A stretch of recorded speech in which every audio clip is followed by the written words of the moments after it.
This is Backstory, the podcast powered by the newsroom of the Ithaca Voice. I'm Megan Zerez. It's Tuesday, June 9th. It's no secret that the housing market in Ithaca can be brutal. Intense competition, aging apartments, and rents well above the regional average. But what happens when it's not so easy just to pick up and move? When you're navigating all this on a fixed income or with limited mobility? A look at how the housing crisis is affecting Ithaca's older adults. This week on Backstory, after a quick break.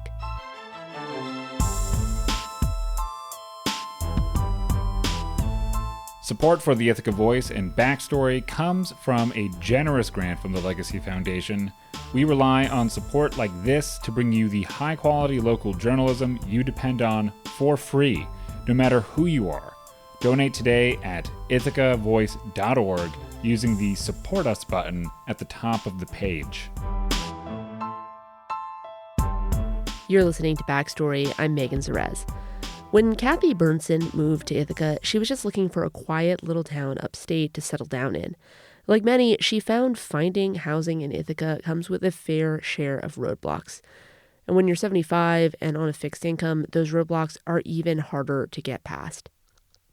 Freelance reporter Kate Collins recently published a story with us on the housing crunch that Bernson and many other older adults face. Kate, hi. Thank you for having me, Megan. Yeah, so you've worked on this story for a while, and I know housing, especially as it pertains to older adults, it's definitely something you've been interested in exploring for a while. How did you come across this story?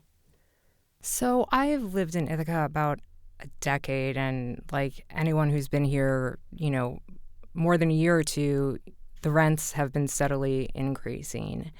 And recently, the past few years, I've seen older adults, retired people, having housing issues, and whether that's worried about paying the taxes on their houses or looking for apartments that they could afford as these rents keep on going, higher and higher. And I think that it's become clear to me that it's an invisible problem that we don't talk about enough here, how for older adults who shouldn't have to worry about this right now, they're worried about being homeless soon, some of them. Yeah.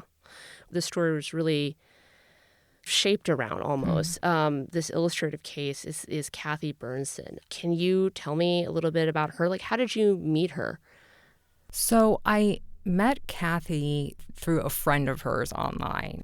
She is lucky that while she has been here, she has formed a community of people looking out for her because she's only been here for about 4 years. And someone was online asking, everybody online if they knew of any apartments for a 75-year-old. And I was, this was last year, and I was a little taken aback. I was like, that is a bad situation. Yeah. And then over the course of about a year or a year and a half, I saw more older people, whether it was friends looking out for them, and they were asking themselves, do you know any rental apartments? My rent is going up. I have to find something. And it became clear to me that there aren't enough below-market rentals for older adults. Yeah. Let's talk a little bit more about Kathy. I know you've gotten to know her quite a bit. What is she like as a person? I know she was involved with clay school and stuff like that. Yeah. Just introduce me to her. So Kathy, in many ways, reminds me of a lot of older people in Ithaca. They love the art scene. They love arts. That's why they moved here or they stayed here.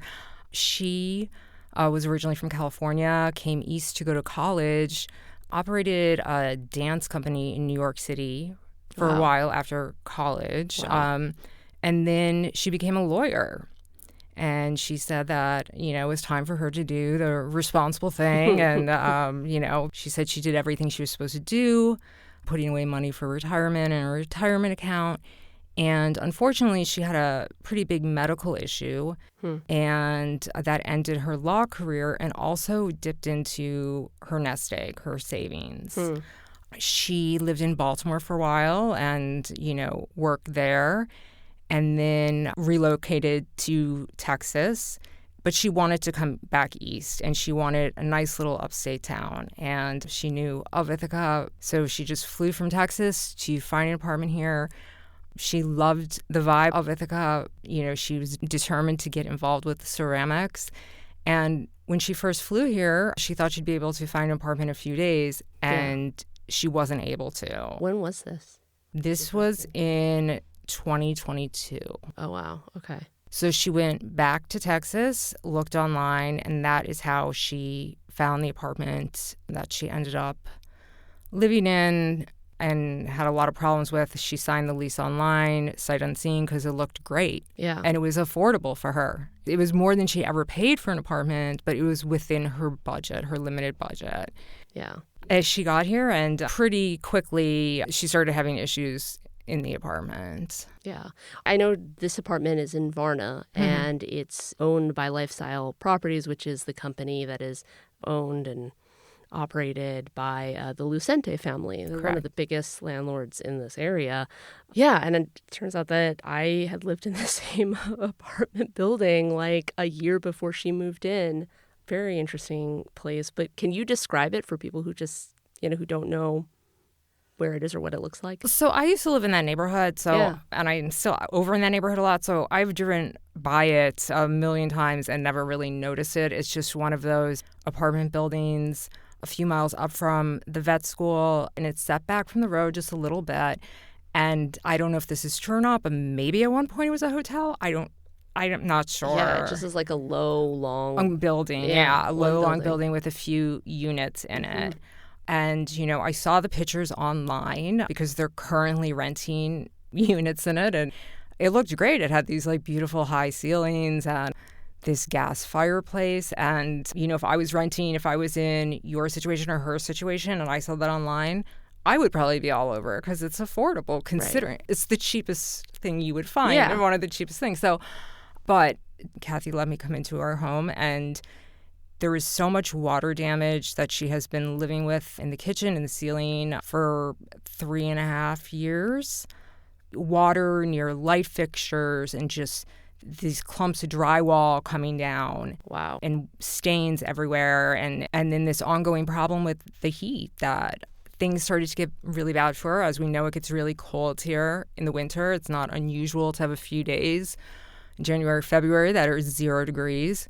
It is New York state law that landlords are required to keep apartments at a minimum of 68 degrees. And she was cranking up her thermostat, and no heat was coming. And she was getting NYSEG bills over $400, but there was no heat. Right. And this is a small apartment, too. It's not like it's a palatial situation. Yeah. It's a small place. It's 1 bedroom. And when she went to management, when she went to Lifestyle Properties many times, they would say, use the gas fireplace. The gas fireplace is lovely, decorative, but they're not meant to. As someone who grew up in the Northeast, a gas fireplace is not meant to heat a whole apartment with high ceilings. This went on until finally, after a few years, the code inspector got involved and went over and took temperatures in there. And in the middle of February, it was like 44 degrees. Oh, my God. That's cold. Yeah. And she has been having to deal with that for the last 3 years. When she went to the property owner, brought them these issues, it kind of backfired on her. Can you tell me a little bit about that? So what happened was when she went on her own for a few years, she said they would begrudgingly send someone over, make a minor repair that would the heat would go up a few degrees, I guess, and patch the ceiling again, but not take care of the issues that really needed to be taken care of, which was a new boiler. Yeah. And once code enforcement became involved and issued a notice to fix to Lifestyle Properties, it wasn't just the heat and it wasn't just her unit. There was problems with another unit as well. Doors and windows wouldn't open, falling ice. I think it was like 5 or 6 days later, Lifestyle Properties said her lease would not be renewed. Oh, wow. And that started her scramble to find a new place to live. When was this that they told her this? This was the winter of 2025. When is her lease up? It was up at the end of May. Over a year, she has been looking for a new place. Yeah. And has gotten incremental lease extensions. Right. Wow. We'll get back to where she is now and what she's doing, but I know that you've spoken to quite a few other people. Is this case that she was experiencing, these issues with the apartment, right? Allegedly some backfiring from the landlord. Was that common among some of the other people that you spoke with? It's hard to prove that they were doing that out of retaliation, right? So I'm hesitant to say that, though. From what I heard, a lot of people are just getting out of apartments or trying to get out of apartments because rent being raised or the apartment being sold. Before I owned a house, I was a renter for many, many, many years. You got your lease and you stayed in that apartment and went month to month after that. And maybe there was a rent raise along the way somewhere, but you weren't being evicted if you were paying your rent on time, and which all these people have been doing. And people in their 80s as well, looking for apartments. I know a lot of people who you spoke to weren't comfortable being named. What were some of these other people having to resort to when they found themselves in this situation, if they found themselves in this situation? I know some of them were looking into rooms to rent until they could find their own apartment. Yeah. And I know myself, I was in a situation a few years ago where I had to move quickly, and it was very hard to find something affordable, and I was working a full-time job, and some of the apartments I was looking at, they wouldn't have bothered me probably that much if I was in my 20s. But as you get older, being in a third-floor attic apartment isn't really ideal. Yeah. So I just think they never expected to be in these situations. I know some of them moved to Ithaca because it has a reputation of being a liberal college town. And then they find that they can't afford it, and it's not really that hospitable if you're an older person. I think people don't want to talk about it because they somehow feel they're in the wrong. I felt that way when I couldn't find an apartment. It was something I did wrong. It was something I was lacking. I think there's a lot of shame in general around being poor. Totally. And I think when you're in a college town, there could be shame around being poor and old. Yeah. Yeah, especially for a town that I think a lot of people who live here pride themselves on being very welcoming, like the social safety net. I think people like to think or hope that it's a little bit more robust than in other places upstate, but maybe not robust enough. Let's go back to Kathy Bernson. What's her situation now? So when I first met Kathy in person, she was looking at rooms to rent in someone's house through her community that she's made here at the Clay School. And she, there has been a community of people trying to help her, but it's you can't help someone when that thing that they need doesn't exist, right? Yeah. But she was connected with someone, an older woman, who her situation was she has a big house, but she can't afford to keep it up and pay the taxes. And she didn't want to let it go. So she was like, I will rent rooms in my house to older people. This woman is in her mid-80s from what I've heard. So Kathy was planning to go there, and she wasn't happy about it. She goes, I don't want to live in someone's house. I want my own apartment. And she's like, I'm about to be homeless, though. What happened between then and now is that a friend of hers has an apartment that she is going to rent her.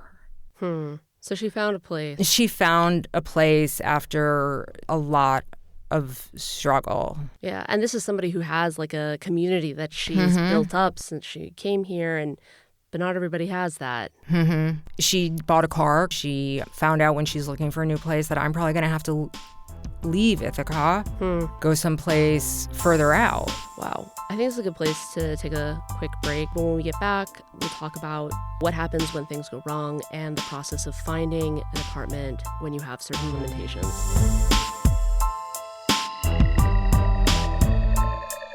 Backstory is supported by Cayuga Health and Arnott Health, members of Centralis Health, connecting our communities with accessible, compassionate care that's built around you. From same-day appointments to long-term wellness support, Centralis Health helps you stay healthy and informed. Learn more at centralishealth.org.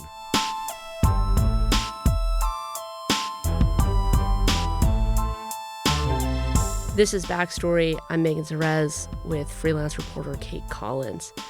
A lot of affordable rentals are scarce in Ithaca, no matter who you are. But what are the other considerations when you're an older adult?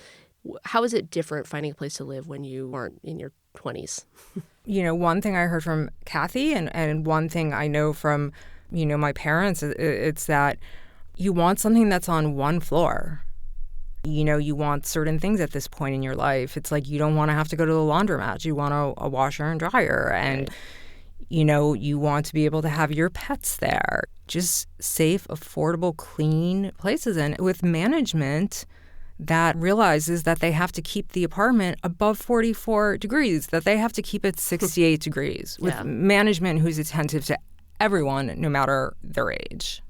Going back to Kathy Bernson, the company that she had rented the apartment from, Lifestyle Properties, is owned by the Lucente family. They've been in Ithaca for a really long time. They're one of the largest landlords in the county. And they were cited by the town of Dryden, code enforcement. But, as you had found, it didn't really do a whole lot to curb the issues. Can you give me an idea of how that process works when there are penalties? Most people, you wouldn't call code enforcement by yourself, right? You just don't know enough, I don't think. It took someone familiar with local government that Kathy met to get code enforcement involved after living there through several winters. From what I was able to see, Lifestyle Properties received a notice to fix something. And my understanding is they have a certain number of days to fix the problem. And after that, there's fines. But even what I've been able to see with the fines, for a company with a lot of rental income coming in, I wouldn't find the fines really harsh. It's like, it's a slap on the wrist. And then because of how the market is in Ithaca, most people move on and they rent that same apartment without fixing it to someone else, and they move on. So there's no real incentive to really, really fix things how they should be fixed for people's safety. Yeah, I know that there have been advocates, the Ithaca Tenants Union, that have just said these fines are like nothing, especially for somebody as large as Lifestyle Properties. Did you ever reach out to the Lucentes or that company? Yes, I did. I called them and I emailed them and I told them I wanted to talk to them about Varna rentals, and I never heard back from them, and I gave them several days. And I saw that, these apartments keep on coming up for rent. Yeah, so. I know. When I was preparing for this, I had looked and I was like, I wonder what my old apartment is, what's going on over there, and it was just, it's up for, and I think Kathy's unit is It up is. She as texted well. me when I went up for rent, and I doubt they're going to put in a new boiler, or I'm sure they'll just patch over the hole in the ceiling, because she said when she moved in she could tell it had been patched before. Right, but the leak isn't fixed, the underlying issue. So Kathy was able to find, a new place further out, which is great news. But did you ever talk to somebody who hadn't been able to find, an apartment of their own? Yes, I know someone who went into a room for rent while they are on the waiting list for below market older adult housing. They put their stuff in storage because the waiting list for the below market apartments is long. There are places that are supposed to be designated for lower income, older adults. But give me an idea of how long the process of actually trying to get into one of those places is.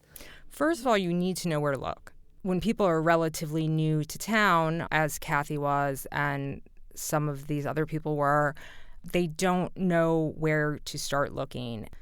The Office for the Aging does have a list of... the county's Office for the Aging. Does have a list of all housing for older adults of all income levels.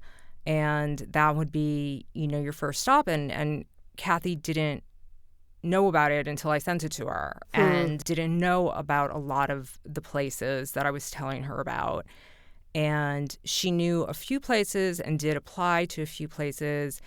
And at least in one case, she never heard back. But just if anyone goes and looks at that list of housing, it will say on most of them what the income guidelines are and what is the expected wait. And it's a few months to a few years. Wow.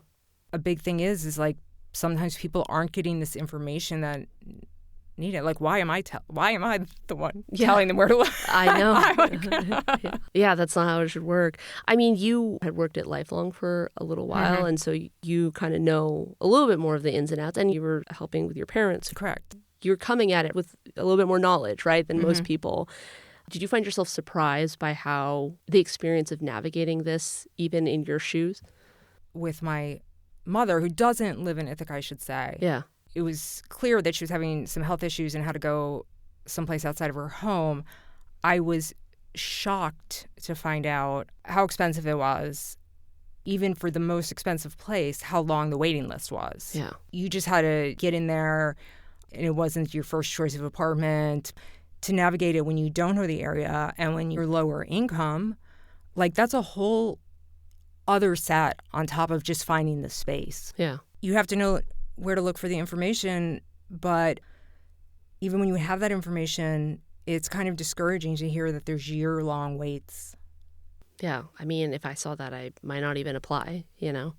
That's exactly how Well, like we had said, there are places in Ithaca that are designed for people who they don't necessarily need a nursing home, but they want to have an apartment that's accessible. And I'm thinking of one project in particular, maybe one of the most recent, I think, is Library Place.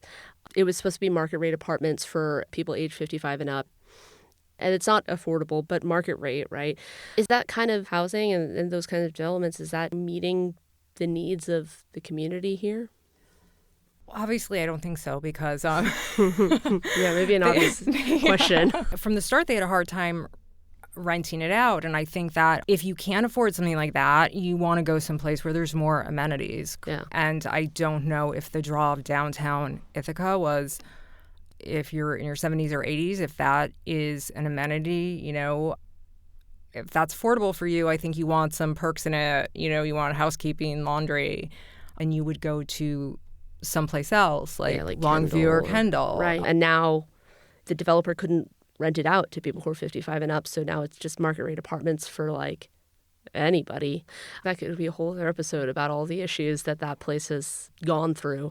I guess finally, like, you know, what's on the horizon for Bernson? And maybe, I know that you continue to, like, follow up with a lot of the people that you spoke with. What's next? You know, despite their struggles here, they all still love Ithaca because they love the community that they have found, that they moved here for, you know, and they want to do what they can do to stay.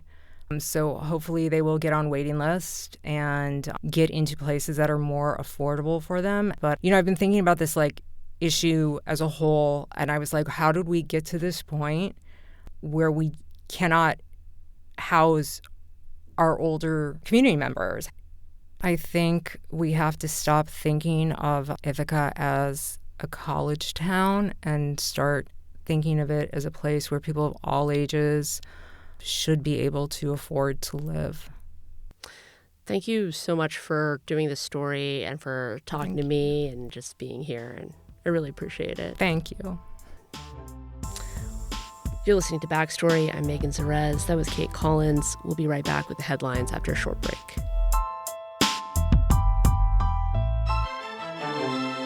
Independent journalism isn't guaranteed. It's built. Join the readers who power the Ithaca Voice and make a gift today at ithacavoice.org. Here's some of the other stories we've been covering lately. A Dryden man was arrested Saturday and charged with attempted murder after he allegedly doused a woman, her children, and their home with gasoline. 53-year-old Matthew Deming was allegedly attempting to ignite the fuel when a bystander intervened and stopped him. Deming was in violation of a restraining order. He remains in custody. And the city of Ithaca will have to fork over some $675,000 to break a lease on office space it rented but never used. The mayor said that the 20-year lease signed just last year by the former city manager was, quote, not a financially viable solution for the city. The Ithaca City School District is set to vote on a proposed climate action plan at its board meeting tonight, and that's after over a year of deliberation. The plan was spearheaded by a group of student activists who presented an initial draft last year around the same time. Police arrested a man for making a terroristic threat Thursday night. The man, 29-year-old Mohammed Jones of Ithaca, was also behind a tranche of viral Facebook posts alleging widespread wrongdoing by certain IPD officers. It's not clear if the threat that prompted his arrest was among the many Facebook posts he's made over the past few days, but in an interview with the Ithaca Voice, he did call for vigilante violence. In the posts, which were made across multiple Facebook accounts, Jones alleged police had committed a litany of crimes ranging from a murder cover-up to involvement in a child sex abuse ring. Local law enforcement said they were misleading. Jones remains in police custody. You can find the full versions of these stories and more online at ithacavoice.org. You've been listening to Backstory, the podcast powered by the newsroom of the Ithaca Voice. Our managing editor is Jimmy Jordan. Ron Van Ormer is our executive director. Our photographer is Casey Martin. Our reporters are Fernando Figueroa, Haley Potter, and me, Megan Zerez. Kate Collins, who reported the story you heard today, is one of the many talented local freelance reporters we're able to work with at the Ithaca Voice. Thanks as always for listening, and that's it for this week. We'll see you around out there.